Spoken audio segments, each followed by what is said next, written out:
ที่อำเภอเมืองอำเภอสันกำแพงอำเภอสันทรายอำเภอแม่ริมและอำเภอดอยสะเก็ดจังหวัดเชียงใหม่ก็รวมไปถึงอำเภอเมืองอำเภอบ้านทิจังหวัดลำพูนอำเภอดอกคำใต้จังหวัดพะเยาด้วยเรื่องนี้ก็เป็นส่วนหนึ่ง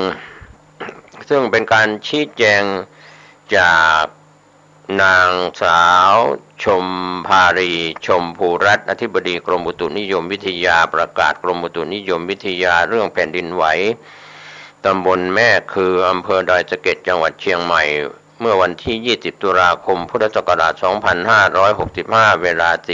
4:36 นาทีก็เกิดเหตุแผ่นดินไหวจุดศูนย์กลางอยู่บริเวณตำบลแม่คืออำเภอดอยสะเก็ดจังหวัดเชียงใหม่ที่ลัติจูด 18.790 องศาเหนือรองจิจูด 99.306 องศาตะวันออกขนาด 4.1 ความลึก 2 กิโลเมตรได้รับแจ้งรู้สึกหวั่นไหวบริเวณจังหวัดเชียงใหม่จังหวัดลำพูนหากมีรายละเอียดก็จะแจ้งเพิ่มเติมให้ทราบโดยด่วนต่อไปประกาศณวันที่20ตุลาคมพุทธศักราช2565เวลา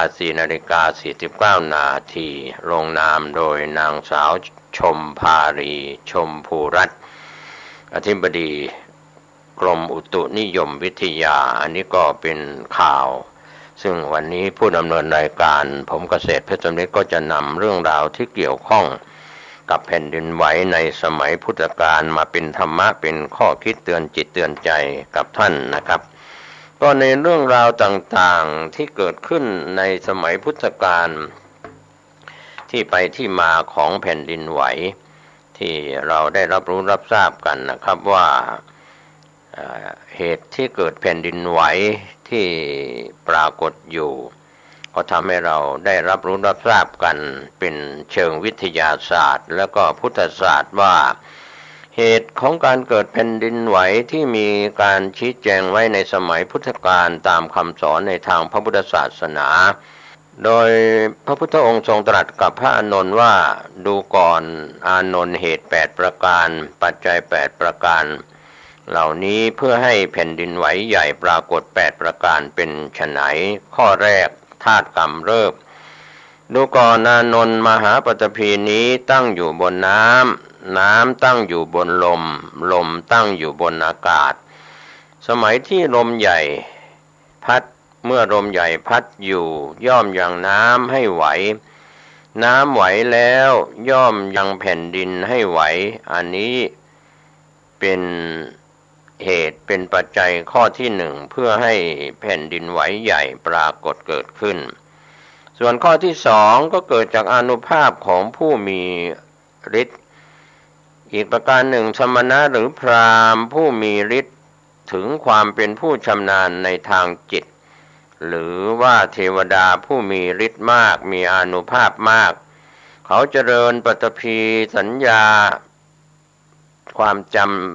ในเรื่องของปฐวีกสิณเพียงเล็กน้อยเจริญอาโปกสิณน้ำสัญญาอย่างแรงกล้าเขาย่อมยังแผ่นดินนี้ให้สะเทือนสะท้านหวั่นไหวได้อันนี้ก็เป็นปัจจัยข้อที่สองเพื่อให้แผ่นดินไหวใหญ่ปรากฏข้อที่สามพระโพธิสัตว์ก้าวลงสู่พระคัน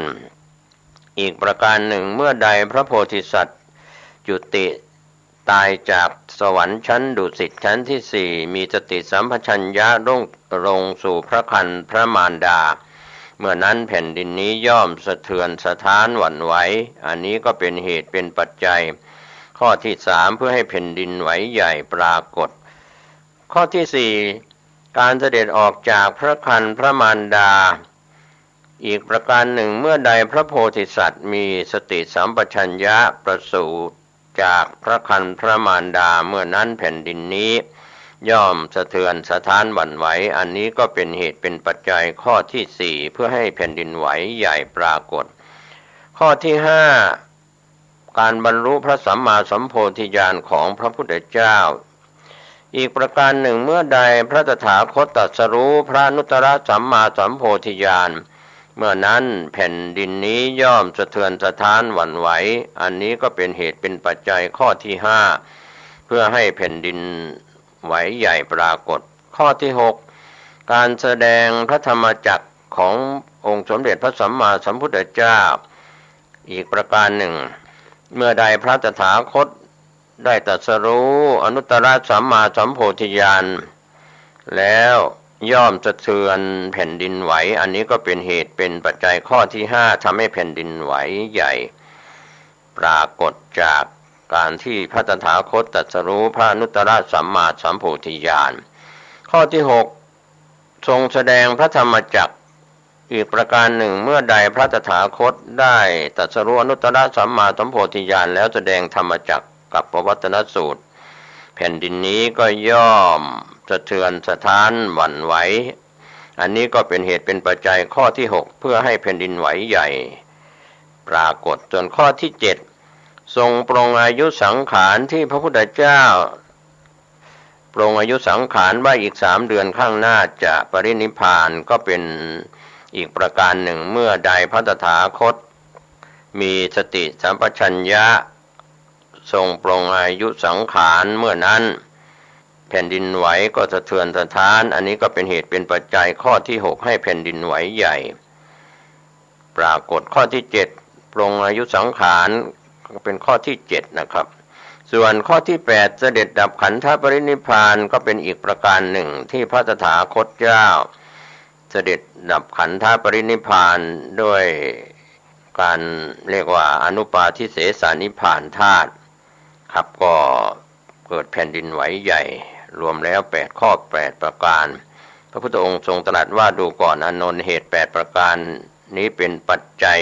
8ประการเหล่านี้เพื่อให้แผ่นดินไหวใหญ่ปรากฏนะครับอันนี้ก็เป็นข้อมูล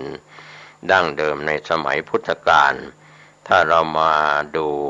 เหตุต่างๆแต่ละข้อก็เป็นเหตุการณ์ที่เกิดขึ้นล่วงเลยมาแล้ว 2,500 กว่าปีครับก็เรื่องของแผ่นดินไหวเหล่านี้ถือว่าเป็นหลักฐานปรากฏอยู่สำหรับพี่น้องชาวพุทธเราว่าเหตุ8ประการนั้นโดยข้อแรกนั้นก็ลมกำเริบนะครับส่วนข้อที่2นั้นท่านผู้มีฤทธิ์บันดาลข้อที่3พระโพธิสัตว์จุติตายจากสวรรค์ชั้นดุสิตลงสู่พระครรภ์พระมารดาข้อที่4พระโพธิสัตว์ประสูติข้อที่5พระตถาคตเจ้าตรัสรู้พระอนุตตรสัมมาสัมโพธิญาณข้อที่6พระตถาคตเจ้าแสดงธรรมจักรกับปวัตตนสูตรข้อที่7พระตถาคตเจ้าปรงอายุสังขารข้อที่8พระตถาคตเจ้าปรินิพพานด้วยอนุปาทิเสสนิพพานธาตุอานนท์เหตุ8ประการนี้แต่ละอย่างย่อมทำให้แผ่นดินไหวใหญ่ได้ต่อจากนั้นในสมัยนั้นพระบรมศาสดาก็ได้ทรงตรัสเล่าถึงเรื่องพญามารก็ได้อาราธนาให้พระพุทธองค์เสด็จดับขันธปรินิพพานเริ่มตั้งแต่แรกตรัสรู้จนถึงอาราธนาให้ปรินิพพานในวันสุดท้ายโดยพระพุทธองค์ตรัสกับพญามารว่าบัดนี้ตถาคตได้รับการอาราธนาจากพญามารกำหนดปรงอายุสังขารอีก3 เดือนก็จะปรินิพพานแล้วเพราะเหตุนั้นแผ่นดินจึงไหวพระอานนท์เถระจึงกราบทูลว่าขอพระผู้มีพระภาคเจ้าจงได้ทรงพระกรุณาดำรงพระชนมายุกับหนึ่งเถิดเพื่อประโยชน์สุขแก่มหาชนเป็นอันมากแก่เทพยดาและมนุษย์ทั้งหลายพระพุทธองค์ตรัสตอบพระอานนท์ว่าอย่าเลยอานนท์เธออย่าวิงวอนตถาคตเลยบัดนี้มิใช่เวลาอันควรที่เธอจะวิงวอนตถาคตเสียแล้วแม้พระบรมศาสดาจะตรัสห้ามเช่นนั้นแล้วพระอานนท์ก็ยังได้ทูลวิงวอนอยู่อีกถึง2 ครั้ง3 ครั้ง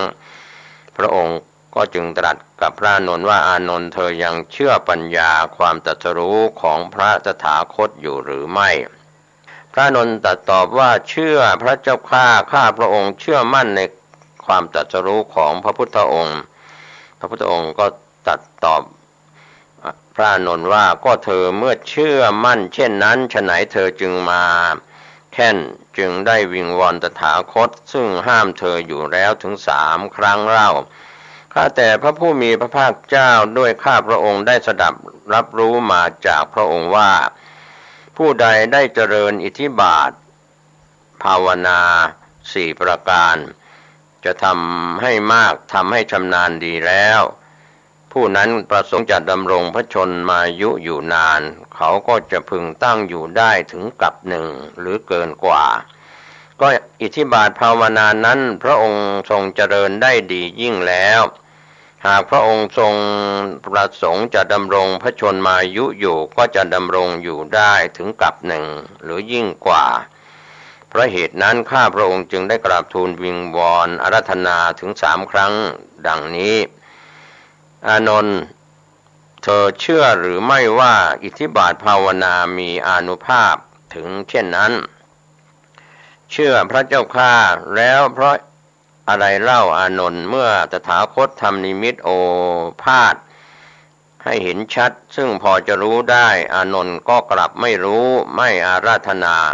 ไม่วิงวอนตถาคตในการเวลาอันควรจะอาราธนาเป็นความผิดของอานนท์ผู้เดียวอานนท์ถ้าในคราวนั้นหากเธอจะรู้ทันและอาราธนาตถาคตแล้วตถาคตก็จะพึงห้ามสัก2 ครั้งแล้วครั้งที่3ตถาคตก็จะรับคำวิงวอนอาราธนานั้นเมื่ออานนท์ไม่วิงวอนอาราธนาในเวลานั้นจึงเป็นความผิดพลาดของอานนท์ผู้เดียวอานนท์ความจริงนิมิตโอกาสนี้มิใช่ตถาคตจะแสดงแก่เธอในครั้งเดียวในที่นี้ก็หาไม่ตถาคตได้แสดงแก่อานนท์ถึง16 ครั้ง16 ตำบลอานนท์คงจะยังระลึกได้อยู่คือที่เมืองราชคฤห์ใน10 ตำบลก็คือที่แรกก็ที่ภูเขาคิจกูฏที่2ที่โคตมะนิโครธที่3ที่เหวสำหรับทิ้งโจรที่4สำหรับถ้ำจัตบัญญคูหาข้างภูเขาเวพานบรรพตที่5ได้แก่กาลสิราข้างภูเขาอิสิคิริบรรพตที่6ที่สัปปิโสพลดิกาณสีตะวันที่7ที่ตโปธารามที่8ที่เวรุวนารามที่9ที่ชีวกัมภวนารามที่10ที่มัทกุฏชีวันกับที่เมืองไผ่สาลี6 ตำบลก็คือ1ที่อุเทนเจดี2ที่โคตมะเจดี3ที่สัตตัมภะเจดี4พหุปุตตะเจดี5ที่สารันทะเจดี6ที่ปาวารเจดีนี้เป็นครั้งสุดท้ายรวมแล้วเป็น16 ตำบลด้วยกันอานนท์ในวาระทั้ง16 ครั้งนั้นเป็นการเวลาที่ควรจะได้อาราธนาวิงวอนตถาคตอานนท์ก็ไม่รู้ไม่อาราธนาไม่วิงวอนหากใน16 ครั้งนั้นอานนท์จะพึงอาราธนาวิงวอนตถาคตณสถานที่แห่งใดแห่งหนึ่งตถาคตก็พึงห้ามเสีย2 ครั้งแล้วในครั้งที่3ตถาคตก็จะรับอาราธนาของอานนท์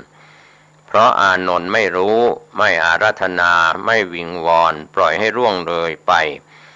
ในเวลาอันควรนั่นเป็นความผิดพลาดของอานนท์ผู้เดียวตถาคตได้บอกเธอมาแต่เดิมแล้วมิใช่หรืออานนท์ว่าบรรดาสัตว์สังขารที่รักใคร่เจริญใจทั้งปวงล้วนไม่คงทนถาวรอยู่ได้ตามใจประสงค์ย่อมจะพลัดพรากจากไปเป็นอย่างอื่นสิ้นจะหาสิ่งซึ่งเที่ยงแท้ยั่งยืนถาวรในสังขารนี้ได้ที่ไหน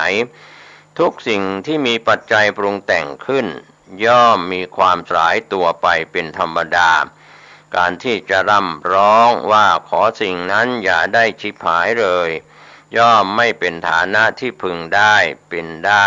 ดังประสงค์โดยแท้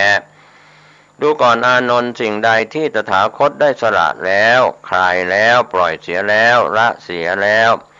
วางเสียแล้วการที่ตถาคตจะคืนกลับมารับสิ่งนั้นเข้าไว้อีกเพราะเหตุแห่งชีวิตไม่เป็นฐานะที่จะมีขึ้นได้เลย อานนท์ทั้งคนหนุ่มทั้งคนแก่ทั้งคนโง่คนฉลาดคนจนคนมีล้วนแต่มีความตายเป็นที่ไปในเบื้องหน้าด้วยกันทั้งหมดทั้งสิ้นก็เหมือนภาชนะดินถึงจะเล็กใหญ่ดิบสุกประการใดก็ย่อมมีความแตกทำลายเป็นที่สุดเหมือนกันหมดฉะนั้นสังขารทั้งหลายมีความไม่เที่ยงเป็นธรรมมีความเกิดในเบื้องต้นแปรปรวนในท่ามกลางและดับทำลายลงในที่สุดพระนิพพานเป็นคุณชาติดับเสียซึ่งชาติชรามรณะเป็นเอกันตะบรมสุขประเสริฐหาสิ่งเสมอมีได้อานนท์วัยของตถาคตล่วงรู้ถึงความชราแล้วชีวิตของตถาคตเหลืออยู่น้อยแล้วไม่ช้าก็จะละท่านทั้งปวงไปท่านทั้งหลายจงมีสติอย่าได้ประมาทพยายามกระทำที่พึ่งแก่ตน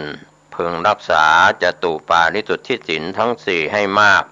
ด้วยการเจริญสมณธรรมเป็นอันดีผู้ใดมันอยู่ในอัปมาทธรรมตั้งอยู่ในความไม่ประมาทประพฤติธรรมวินัยนี้ให้บริสุทธิ์ด้วยดีผู้นั้นก็จะละเสียซึ่งชาติสงสารซึ่งถึงฝั่งแห่งพระนิพพานนั้นเป็นที่สุดแห่งวัฏทุกข์ครั้นพระผู้มีพระภาคเจ้าตรัสพระธรรมเทศนาแก่พระอานนท์เถระเจ้า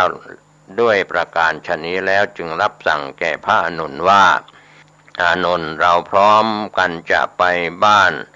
พันธุคามณบัดนี้เมื่อพระภิกษุสงฆ์พร้อมกันแล้วก็เสด็จพุทธดำเนินไปยังบ้านพันธุคามประทับสำราญพระอิริยาบถโดยควรแก่พระอัธยาศัยแสดงธรรมโปรดพุทธบริษัทณบ้านพันธุคามนั้นให้ตั้งอยู่ในอริยธรรมก็คือศีลสมาธิปัญญาวิมุตติอันเป็นธรรมนำให้หลุดพ้นจากอาสวะกิเลสนะครับก็เป็นธรรมสาระที่สำคัญที่เราหลายคนหลายท่านอาจจะได้เคยศึกษาอาจจะเคยได้ยินได้ฟังเรื่องนี้มาก่อนต่อจากนั้นพระพุทธองค์พร้อมด้วยภิกษุสงฆ์ก็ได้เสด็จไปสู่บ้านหัตถีคามและอัมพคามชมพุคามและเมืองโภคนครตามลำดับประทับอยู่ที่โภคนครแสดงธรรมโปรดพุทธบริษัทชาวเมืองนั้นต่อจากนั้นได้เสด็จไปยังเมืองปาวารนครหรือว่าปาวานนครปาวานนครก็แล้วแต่จะเรียกเสด็จเข้าไปยับยั้งอาศัยอยู่ที่อัมพวันสวนมะม่วงของนายจุนทะกัมมารบุตรคือบุตรของนายช่างทองซึ่งอยู่ใกล้เมืองนั้นอันนี้ก็เป็นเรื่องราวที่ไปที่มาก็นำเล่าเรื่องของพระพุทธเจ้าตรัสสาเหตุ8ประการทำให้แผ่นดินไหวนะครับก็มาประจวบเหมาะที่หลายช่วงหลายเหตุของการเกิดเหตุแผ่นดินไหวมิใช่เฉพาะในประเทศไทยในต่างประเทศในต่างแดนในหลายประเทศก็จะมีการแจ้งเหตุแผ่นดินไหวที่รุนแรงระดับสูงระดับปานกลางหรือระดับเล็กน้อยอย่างไรก็ตามการตั้งอยู่ในความไม่ประมาทในการที่เราได้รับแรงสั่นสะเทือนของแผ่นดินไหวจะวันไหนก็ตามจะอยู่ใกล้อยู่ไกลอย่างไรก็ตามอันนั้นเป็นไปโดยธรรมชาติที่เกี่ยวกับดินน้ำลมไฟอากาศธาตุทั้งสี่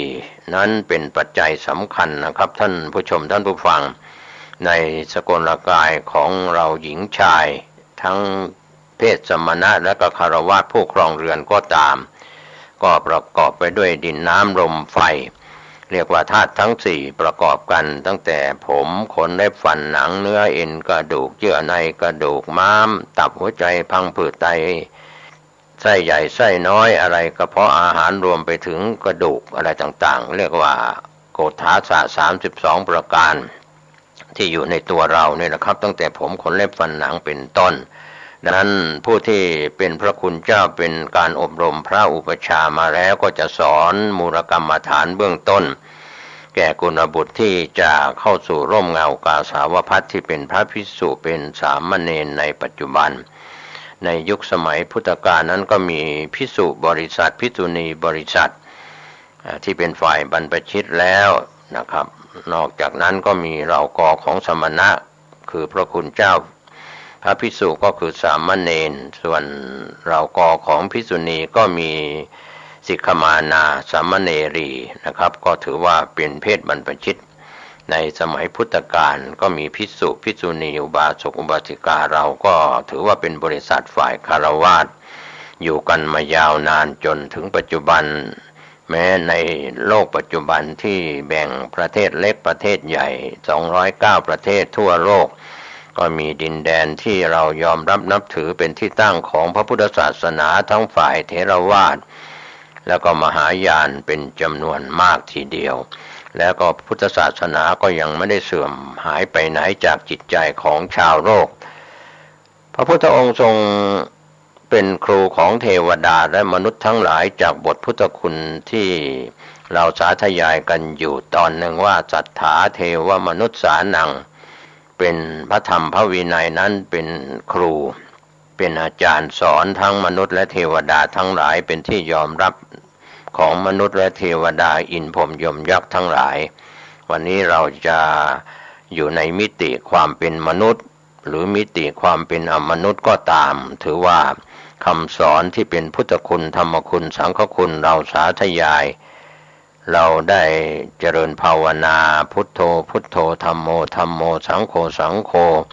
สัมมาอรหังนะมะพะทะหรือยุบหนอพองหนอหรือรูปนามหรือภาวนากำหนดตัวรู้ก็แล้วแต่กรรมฐานทั้งหลายที่โบราณอาจารย์บัณฑิตได้สืบทอดมาทุกยุคทุกสมัยดังที่หลายท่านได้เล่าประวัติมาตั้งแต่ยุคตั้งพุทธศักราชปีพ.ศ. ที่1จนถึงปีพ.ศ. 2560 กว่าในปัจจุบันแล้วก็จะมีพ.ศ. ต่อไปจนครบ 5,000 พรรษาแต่พุทธศาสนาจะเจริญรุ่งเรืองอยู่ตราบใดที่ยังมีการรักษาศีลมีการเจริญสมาธิภาวนากรรมฐานมีการเจริญสติปัญญาตราบนั้นเราก็ไม่ต้องไปหวั่นไหวแม้แผ่นดินจะไหวด้วยธาตุดินน้ำลมไฟแต่จิตใจของเราจะได้หวั่นไหวต่อเครื่องเศร้าหมองที่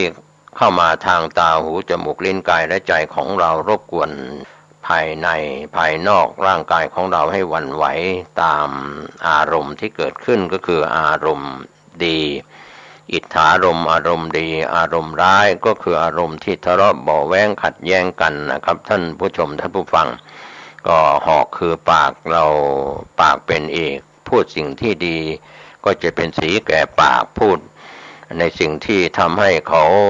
สะเทือนใจพูดในวจีทุจริตทั้งสี่พูดเท็จพูดส่อเสียดพูดคำหยาบพูดเพ้อเจ้อก็เป็นปัญหาเกิดขึ้นในส่วนตัวส่วนตนส่วนสังคมส่วนประเทศชาติส่วนโลกนะครับก็เป็นเรื่องราววันนี้นำเหตุการณ์เรื่องของแผ่นดินไหวที่เกิดขึ้นแม้จะเป็นเรื่องราวหวั่นไหวไม่มาก 4.1 4.2 ลิกเตอร์ก็หวั่นไหวในจุดที่ใกล้ตัวเรามากขึ้นก็ถือว่าในตำบลแม่คืออำเภอดอยสะเก็ดจังหวัดเชียงใหม่ผู้ดำเนินรายการอยู่ในพื้นที่ของตำบลต้นเป่าก็ติดกันนะครับก็หวั่นไหวพอสมควรทำให้แม้จะเป็นเพียง 4.1.2 ลิกเตอร์มีความลึกมีความสั่นสะเทือนก็เป็นจุดรอยเลื่อนของแผ่นดินไหวในพื้นที่เชียงใหม่เชียงรายแพร่หรือจังหวัดหลายจังหวัดในพื้นที่ภาคเหนือขอให้เราตั้งอยู่ในความไม่ประมาทจะมีแผ่นดินไหวกี่ครั้งเราคงไม่ต้องไปมองว่าเรื่องของแผ่นดินไหวก็เป็นเรื่องของแผ่นดินไหวโดยดินน้ำลมไฟธาตุทั้งสี่เปลี่ยนแปลงไปอาจจะเกิดจากผู้มีฤทธิ์หรือเทวดามีฤทธิ์ได้ทำให้เกิดแผ่นดินไหวก็เป็นอีกเหตุผลหนึ่งในข้อต้นนอกนั้นก็เป็นเหตุที่เกี่ยวข้องกับพระโพธิสัตว์เหตุเกี่ยวข้องกับองค์สมเด็จพระสัมมาสัมพุทธเจ้านะครับถือว่าแผ่นดินไหวส่วนผู้มีฤทธิ์มีอภิญญาสมาบัติทั้งหลายก็เป็นเหตุให้เกิดแผ่นดินไหวได้ทุกยุคทุกสมัยดินน้ำลมไฟรอยเลื่อนต่างๆก็เกิดขึ้นครับวันนี้ก็ถือว่าทางกรมอุตุนิยมวิทยาได้ประกาศโดยท่านอธิบดี แล้วก็เป็นเรื่องราวที่เราไม่ต้องตื่นตระหนกแต่ว่าเราก็ตั้งอยู่ในความไม่ประมาทไม่หวั่นไหวทางภายในภายนอกทางจิตใจของเรามีสติปัญญาสมบูรณ์บริบูรณ์รักษาเนื้อรักษาตัวรักษากายใจของเราให้เกิดความสุขความสงบกันทุกรูปทุกนามวันนี้และวันหน้าโดยทั่วหน้ากันสวัสดีครับมาพบมาปะกับบรรดาพ่อแม่พี่น้องท่านผู้ฟังอันเป็นที่รักที่นับถือของตุเจ้าอีกเช่นเคยเมื่อถึงเวลานี้วันนี้เอาก็มาปะกันณต่างสถานีวิทยุแห่งนี้รายการปกิณกะแห่งธรรมะเมื่อมาปะกันพบกันเราก็จะร่วมคิดร่วมใจ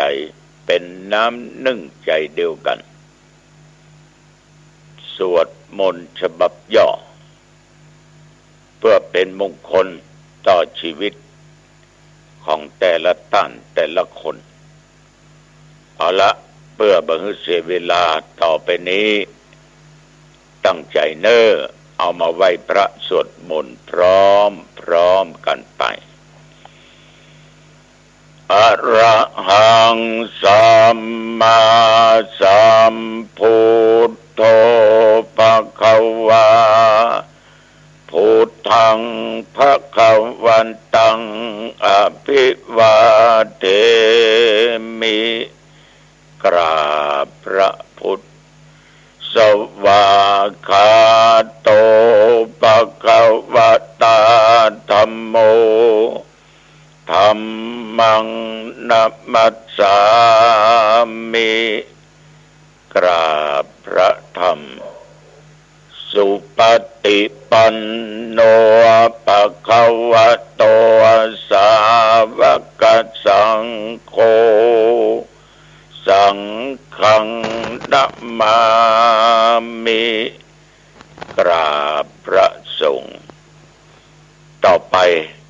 กล่าวคำนมัสการว่าพร้อมกันเลยโยมเนอะนะโมตัสสะภะคะวะโตอะระหะโตสัมมาสัมพุทธัสสะนะโมตัสสะภะคะวะโตอะระหะโตสัมมาสัมพุทธัสสะนะโมตัสสะภะคะวะโตอะระหะโตสัมมาสัมพุทธัสสะพุทธังสารนังคัจฉามิธัมมังสารนังคัจฉามิสังฆังสารนังคัจฉามิตุติยัมปิพุทธังสารนังคัจฉามิตุติยัมปิธัมมังสารนังคัจฉามิตุติยัมปิสังฆังสาร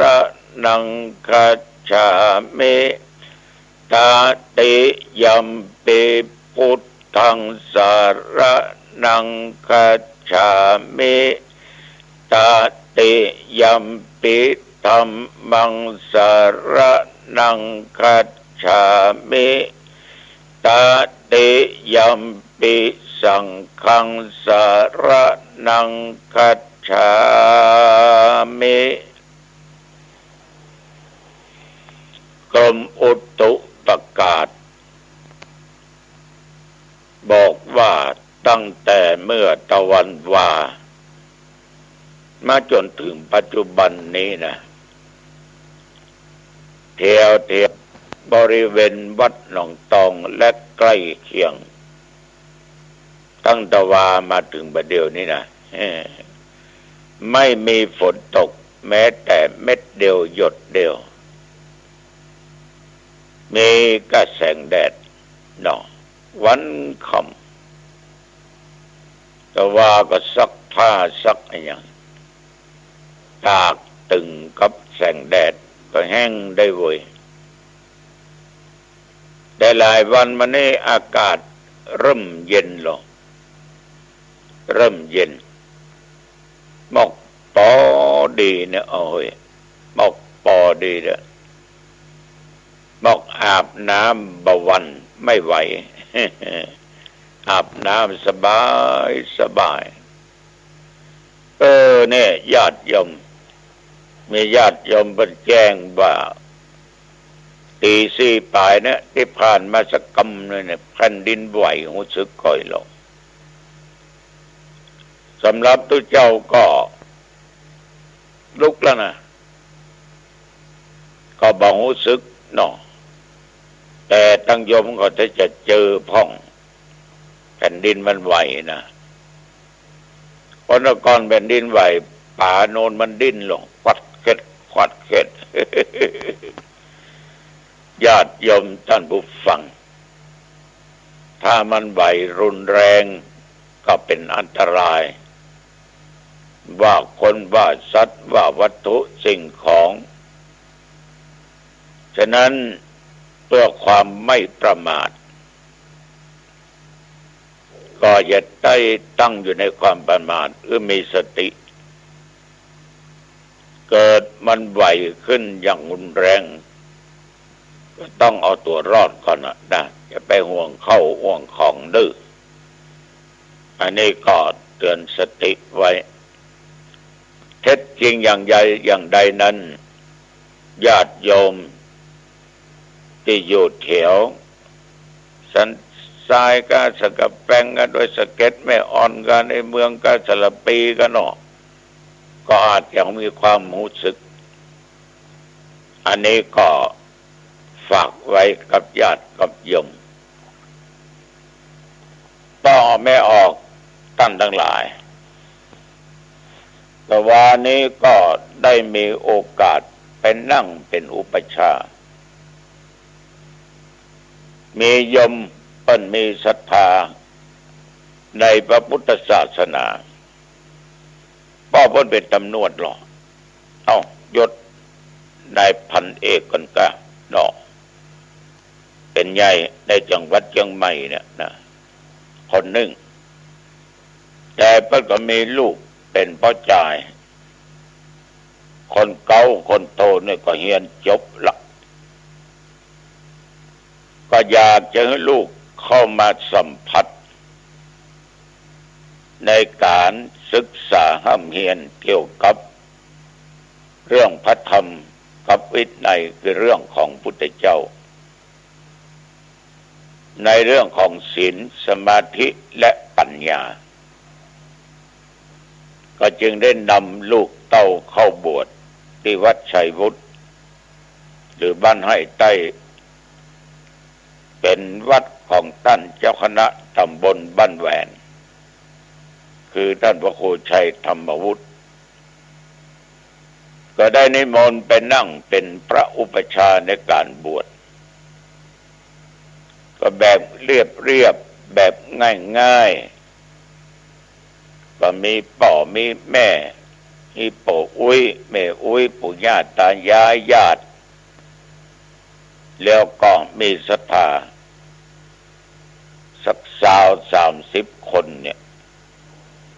ก่อนจะบวชมันก็แห่นาคจากประตูวัดเข้าไปในวัด เมื่ออุปัชฌาย์ไปถึงก็ทำการบวชเป็นเน้นเนี่ยก่อนณที่ศาลาแล้วเสร็จก็ไปบวชเป็นตุเจ้าที่บนโบสถ์ญาติโยมทั้งหลายคนที่บวชนั้นมีเจตนาศรัทธาจะอยู่15 วัน15 วันนี้ญาติโยมก็ประเมินและก็บัดสั้นจนเกินไปก็เรียกว่าพอดีกับคนที่ทำการทำงานหาโอกาสเวลามาบวชถ้าบวชแล้วสำรวมกายวาจาใจได้ดี ตั้งอยู่ในศีลตั้งอยู่ในธรรมมีพระพุทธเจ้านั่งอยู่ในจิตในใจทุกอย่างนั้นเป็นอันว่าดีทั้งนั้นญาติโยมบางท่านอาจจะบอกว่าบวชมาอย่าง10 กว่าวันไปมีเรื่องอย่างมีกะมันเป็นเรื่องที่ดีทั้งนั้นตั้งแต่ต้นคิดมาละคิดว่าจะบวชเนี่ยเขาก็ถามว่าคิดประเมินละได้เป็นเดือนละหลวงพ่อดูแสดงว่าใจมันจะบวชมาเป็นเดือนพุ่นละนะบักกรรมคิดจะบวชก็เสาะแสวงหาในเรื่องของธรรมะลดละเลิกในสิ่งที่ประพฤติปฏิบัติมาในสิ่งที่มันเป็นอกุศลกรรมเล็กๆน้อยๆที่ได้ผ่านมาก็แสดงว่าจิตใจเนี่ยมันหล่อมาได้เป็นเดือนละมันบวชมาแล้วแต่ว่ายังบ่เข้าสู่พิธีกรรมญาติโยมแสดงว่าคนนี้บวชมาได้เป็นเดือนแล้วมาได้ห่มผ้าเหลืองเมื่อตะวันวาเนี่ยโดยอาตมาภาพเป็นอุปัชฌาย์ก็ได้นั่งสอนก็เรียกว่าสอนนาคเอาก็อู้ถึงคุณแห่งพระพุทธเจ้าคุณแห่งพระสัทธรรมเจ้าคุณแห่งพระสังฆเจ้าคุณปิตามารดาว่าแม่กับพ่อมีพระคุณอย่างใดก็เล่าตั้งแต่มาปฏิสนธิอยู่ในท้องในครรภ์ของแม่จน9 เดือน10 เดือนจนคลอดออกมาแล้วพ่อแม่นั้นนะฮักลูกขนาดไหนเปรียบเทียบอย่างอันแล้วก็ขอบใจต่อคนมาบวชด้วยแล้วก็บอกกรรมฐานอย่างสั้นๆย่อๆเกสาโลมานะขาตันตาตะโจอธิบายฟังเป็นข้อญาติโยมเมื่อเสร็จในการบวชเป็นเณรหลังจากรับไตรสรณคมและศีล10 ข้อต่อด้วยข้อนิสัยก็เลยขึ้นโบสถ์ก็ได้ประกาศให้พ่อแม่ญาติพี่น้องศรัทธาทั้งหลายว่าบัดนี้เน้นจะขึ้นโบสถ์แล้วจะทำปัสมบทแล้วพระสงฆ์จะได้ทำสังฆกรรมแล้วก็ขอญาติโยมอยู่ตรงนี้เนอะ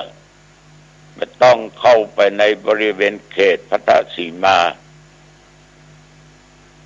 ตามพระธรรมวินัยเพิ่นขอดีบดีจะเป็นโมฆะเพื่อความบริสุทธิ์เพื่อความตั้งใจให้ถูกต้องญาติโยมเพิ่นก็เยี่ยมถึงมีภัยไปรบกวนใดๆทั้งสิ้นเป็นหน้าที่ของพระสงฆ์องค์เจ้าสวานี้ก็เคารพสงฆ์มีอยู่12 รูป12 ตนด้วยกันถึงอุปชฌาย์ถึงพระกุศลธรรมวจาจารย์อนุสาวนาจารย์ใช้เวลาก็ประมาณบนโบสถ์นั้นมาถึงชั่วโมงก็เสร็จเรียบร้อย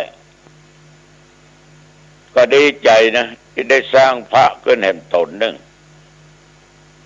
คือได้สร้างพระสงฆ์ในฐานะเป็นพระอุปชฌาย์ดีใจอย่างน้อยได้พระภิกษุอยู่สืบต่อพุทธศาสนาในผ้าเหลืองนี้ได้ตนหนึ่ง15 วัน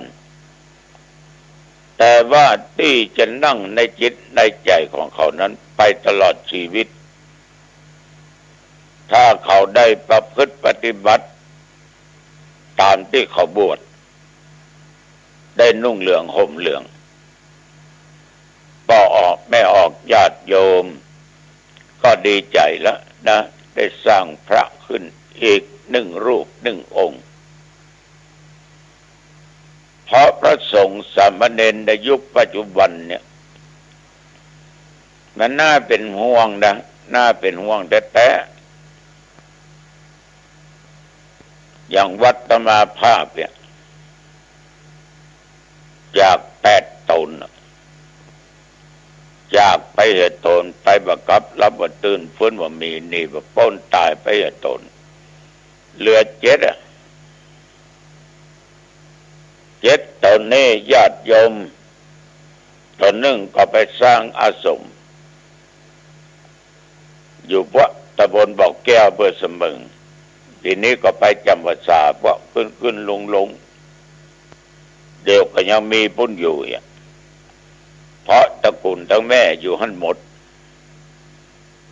มันก็เหลือ6 ตนนะกันเนาะที่แท้จริงมันจะเหลืออยู่วัด6เนี่ยญาติโยมแต่ละวัดบางวัดยังเหลือแค่ตน2 ตนบางวัดก็เหลือครูบาตนเดียวอายุ8-90เลยเน้นก็มีขยมก็มีนี่ก็หมากับแมวก็เรียกว่าของบักเขียมก็หายากบางบ้าน บางวัดมีศรัทธาอุปถากอุปถัมภ์เป็น200-300 หลังคาแต่ว่ามีตัวเจ้าตนเดียวมันมียากนะญาติโยมมีหลายวัดเหมือนกันในก็ในละกูฟังหลายเตื้อละตัวเจ้าตนเดียวอยู่วัดที่ลำบากมากกุฏิหลังว่าเล่นควงวัดจัดกว้างวิหารโบสถ์ศาลาห้องน้ำฐานพระธาตุเจดีย์หอธรรมหอฉันอุบาก็เท่าแก่50-60-70-80ขึ้นไปละญาติโยมทำงานแบบแปะจะปัดจะกวาดจะเจ็ดจะถูจะเก็บอันเก็บนี่ลำบากมากมันขนาดไหนก็จ้างเถอะญาติโยมต้องช่วยกันพอช่วยกันคอยช่วยกันดูแลทำความสะอาดแต่บางคนนี่วัดพระเข้าพระเจ้าบอกไว้ประตูตัวเนี้ยมันเนี้ยการเนี้ยงานอย่างวัดเนี่ยเบเนี่ยเบือมีก้าขี้โคขี้เนื้อมีก้าขี้หมาขี้แมวโอ้ยกับเพิ่นอยู่ตนเดียวเนาะมันจะไปเนี้ยอะไรอย่างนี้ได้เฝ้าคงก็ต้องจัดดีแล้วนะญาติโยมมันลำบากถ้าศรัทธาบ่เข้าใจวัดนั้นอาจจะเป็นวัดร้างก็ได้ถ้าตัวเจ้าตัวนั้นย้ายที่อยู่ไปอยู่ที่อื่นเนี่ยแล้วไผจะไปอยู่ไปเฝ้าคนที่ว่าจะไปเฝ้ามีทางตัวเจ้าหลายในหลายวัดก็บอกเข้าพระเจ้าก็บอกไว้ไม่ใช่เหมือนพอออกไม่ออกเขาอย่างนี้ฉะนั้นจะเตื้ออู้ไปอู้มาก็น่าน้อยใจเหมือนกันนะเนาะไปบ่ฮู้กับไผอยู่วัดอยู่ว่าเนี่ยตัวเจ้าตนเดียวมีแก่นตา2 แก่นมีหู2 หูปาก1 ปากแต่ถ้าจะไป200-300 หลังคาเงินมีตามากไม่พอมาที่ตัวเจ้าตนเดียวศรัทธาที่อื่นเนี่ยฉะนั้นต้องอาศัยซึ่งกันและกันรู้จักยืดหยุ่นเข้าหากันพระสงฆ์ก็อย่างเดียวกันถ้าอยู่วัดตนเดียวก็ทำเท่าที่เขาทำได้ถ้าเกิดเอาชราภาพมาเอาบาดสบายอาพาธเอาเนี้ยอย่างบ่ได้ก็ไม่ต้องไปเสียอกเสียใจอย่าง ต้องปลงตกปล่อยวางละนะความปล่อยวางเนี่ยดีที่สุดปลงใจละบ่ยึดมั่นละดีที่สุดต้องรักษาสุขภาพจิตของตัวเองให้เข้มแข็งอย่างผมถึงวันเนี่ย2 ปีกว่ามานี้ที่อาพาธจะรักษาสุขภาพจิตตัวเองบ่แบกภาระใดๆทั้งสิ้นแต่ทำไปตามหน้าที่ที่จะทำได้ไปยึดมั่นถือมั่นว่านั่นก็ของกูอันนี้ก็ของกูนั่นก็งานกูมันต้องรักษาตัวกูให้อยู่ได้จะต้องรักษาจิตใจนะเป็นสิ่งสำคัญ เนี่ยได้ได้จ่าเรื่องธรรมะแก่ญาติแก่โยมได้ฟังมันมีความสุขนะมันมีความสุขอย่างบอกวัตถุญาติโยมมันเป็นยาเอกอะเนาะขนาดเอกอะเนาะธรรมะโอสถของพระพุทธเจ้านี่นะถึงวันเนี่ยอ่านหนังสือธรรมะปูจาธรรมะไปมาไปเข้าไปออกเรื่องธรรมะปรึกษาอารือแบบไปยึดมั่นในเรื่องนั้นเรื่องนี้แต่แก้ไข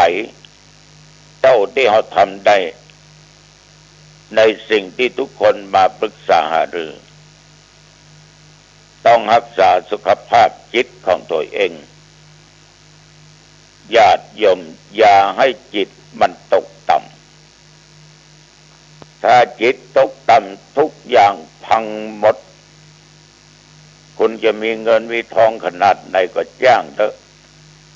มีอำนาจหน้าที่ตำแหน่งใหญ่โตขนาดไหนก็ตามเถอะมันถึงพังทลายไปหมดอย่างถึงวันเนี้ยตนอาตมาภาพหรือผมเนี่ยทำกิจวัตรประจำคือการกายภาพบำบัดไหว้พระสวดมนต์เนี่ยวันนี้มนต์ไปหั่นไปนี่ก็ไปมันได้พบได้ปะพระสงฆ์องค์เจ้าครูบาอาจารย์ศรัทธาญาติโยมได้ได้จากันมันม่วนมันมีความสุขใจมันมีความสุขใจอย่างบอกวัตถุอย่างเวลาเดี๋ยวนี้ได้ได้จาเรื่องธรรมะธรรมโมสเพเหระอันน้อยแก่ญาติแก่โยมได้ยินได้ฟังกันถ้าคนฟังเข้าใจตุเข้าใจคนฟัง มันมีความสุขที่ได้ทำหน้าที่ของตัวเองเนี่ย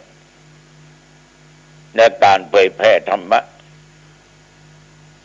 ที่ได้ทำหน้าที่ได้ก็เพราะว่าจิตใจนั่นน่ะมันมั่นคงตั้งมั่นมันเข้มแข็งญาติโยมขอบอกว่าปล่อยวางดีที่สุด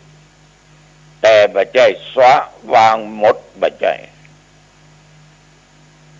คือแก้ไขในสิ่งที่เกิดขึ้นมันเป็นอุปสรรคเป็นปัญหาแต่บ่ได้ไปยึดมันระวังเน้อความโกรธทำให้เฮานี้เศร้าหมองได้ความอาฆาตพยาบาทจองเวรจองกรรมทำให้เฮาเศร้าหมองจิตใจตกต่ำได้ถ้าอย่างนั้นญาติโยมจะไม่อยู่เป็นสุขจะมีแต่ความทุกข์นะมีแต่ความทุกข์ความมัวหมองเศร้าหมองอย่าความโกรธมาครอบงำความพยาบาทมาครอบงำเป็นเด็ดขาดเนี่ยถึงว่าเด็ดขาดนั่นน่ะ ไปจะว่าอย่างใดไปจะทำอย่างใดก็จ้างมันญาติโยม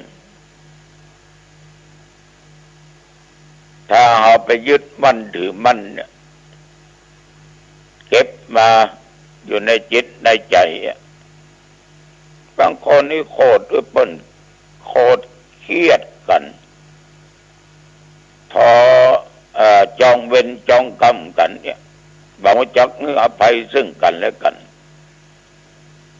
อยู่บ่ได้ก็นึกถึงก็โคตรอยู่บ่ได้นึกถึงคนนั้นก็โคตรก็มันไม่มีประโยชน์อะไรอย่าง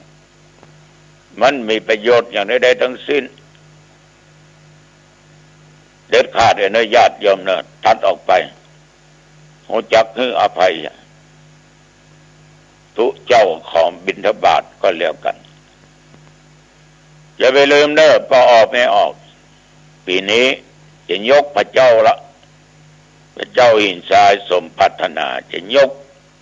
ขึ้นไว้บนแท่นที่ศาลาจตุรมุขที่ศึกษาธรรมปฏิบัติธรรมวันพุธเนี่ยวันที่21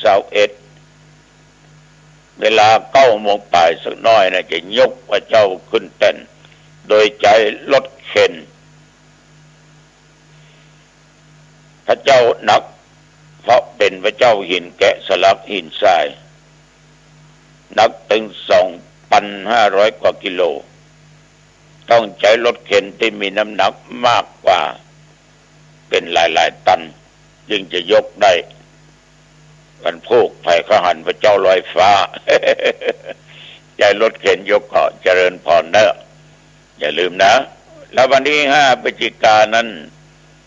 ตกแต่งดาองค์พระกฐินแล้วก็จะฟังเทศน์มหาชาติเทศน์มหาชาติโดยที่สถานศึกษาธรรมปฏิบัติธรรม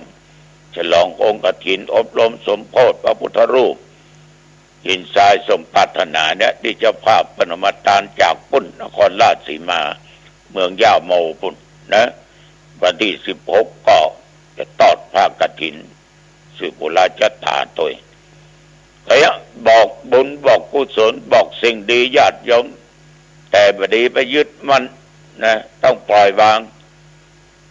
บดีเอาไปข้ามเครียดกูจะไปดีกรรมมันต้องไปกึศอย่างใดๆทั้งสิ้นไปก็คือไปบอกไปก็คือบอกไปนั่นนะญาติโยมถ้าไปคิดมันจะข้ามเครียดเอาละวันนี้จะไปมาหันว่าเป็นเวลาพอสมควรนะอายุวันโนสุขังพลังพบกันใหม่โอกาสหน้าเจริญพร